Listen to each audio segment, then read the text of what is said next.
Hello বন্ধুরা, আজ তোমাদের নিয়ে যাব মজার বনে। সেখানে কি হচ্ছে জানো? সেখানে গাছে ঝুলছে আমাদের বোকা বন্ধু মন্টু বানর। মন্টু তো মজেছে আম খাওয়ায়, চপাস চপাস। আহারে, বেচারা জানেই না নিচে কি অপেক্ষা করছে। ওমা, দেখো দেখো, নিচে লিকলিকে দুষ্ট সাপ, লম্বু সাপ। লম্বু সাপটি কিন্তু খুব লোভী। সে মন্টুকে দেখে জিভ চাটছে, স্লুর্প। ও মন্টু ভাই, গাছে একা একা কেন? নিচে এসো, আমরা একটু গলাগলি করি।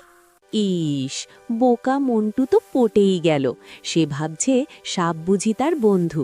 সে নামতে যাবে, ঠিক তখনই হাজির হলো আমাদের সুপার হিরো, চালাক শিয়াল মামা। শিয়াল মামা এসেই দিল এক ধমক। দাঁড়াও মন্টু, নিচে নামবে না। আর ও হে লম্বু সাপ, তুমি গলাগলি করবে? তোমার তো হাতই নেই।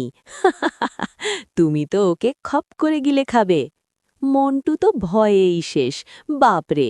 আর শিয়ালের বুদ্ধি দেখে সাপ লজ্জায় সুরসুর করে পালিয়ে গেল। ফুস! রিলিভড, মন্টু তো বেঁচে গেল। কিন্তু শেষে কি হলো জানো?